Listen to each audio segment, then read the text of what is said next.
নমস্কার সবাইকে। আজকের এই দিনটার জন্য আমি অধীর আগ্রহে অপেক্ষা করে থাকি, কারণ আজকের দিনটা আমার জন্য কতটা স্পেশাল সেটা প্রকাশ করার দিন। আজ আমার জন্মদিন।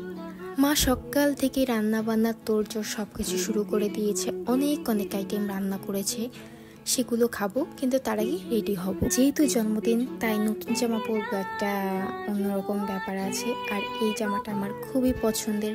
এটা আমি গত দুর্গাপূজায় কিনেছিলাম, কিন্তু আজ পর্যন্ত আমি পরতে পারিনি। তাই ভাবলাম যে আজ আমার জন্মদিনে এটা পরা যাক। জামাটা পরে একটু রেডি হয়ে নিলাম, তারপরে রান্নাঘরের দিকে চলে গেলাম দেখতে যে মার রান্না কত দূর কি হয়েছে। যে দেখি এত আইটেম রান্না করেছে, পোলাও, মাছ, মাংস, মানে এত আইটেম তো আমার পক্ষে খাওয়া কখনোই সম্ভব না, কিন্তু জন্মদিন বলে কথা।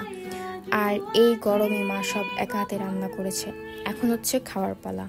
মা এই সব কিছু আমার জন্য রেডি করেছে। আমার পছন্দের পোলাও, মাছ, মাংস, ভাজা, মানে যা যা আমি পছন্দ করি মা সেগুলো সব রান্না করেছে।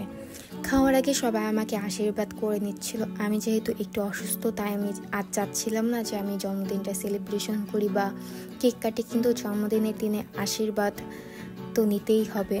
এদিকে আমার দিদুন আমাকে বরণ করে ধান দুর্বা দিয়ে আশীর্বাদ করছিল। অনেক ভালো লাগছিল আসলে।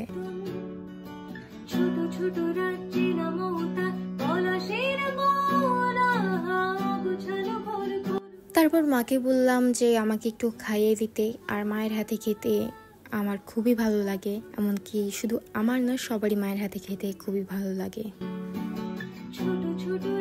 তারপর আমরা খাওয়া দাওয়া করে রেস্ট নিয়ে আমরা সন্ধ্যার দিকে একটু বের হয়ে যাই মার্কেটের দিকে, কারণ যেহেতু আমি অসুস্থ ছিলাম তেমন কিছু কেনাকাটা করতে পারিনি, মানে একদমই করতে পারিনি।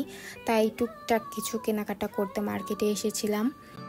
স্বর্ণাদি আমাকে ফোন দিয়ে বললো যে বুনু বাসায় এসে একটা কল দিস। তারপর বাসায় এসে দেখি স্বর্ণাদি, পূজা বুনু আর পূজাদি ওরা আমার জন্য কেক নিয়ে এসেছে, যেটা আমি আসলে আশা করিনি। তারা আমাকে সারপ্রাইজ দেওয়ার জন্য, আমার জন্মদিনটাকে স্পেশাল করে তোলার জন্য এই আয়োজনটা করেছে। তোমাদের আসলে অনেক ধন্যবাদ। কেকটা অনেক সুন্দর ছিল, আর আমি যে কতটা হ্যাপি হয়েছি সেটা তো আর প্রকাশ করতে পারবো না।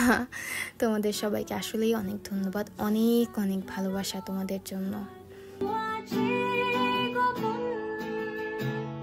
তারপর সবাই মিলে একসাথে অনেক মজা করে এই সুন্দর কেকটা কাটলাম।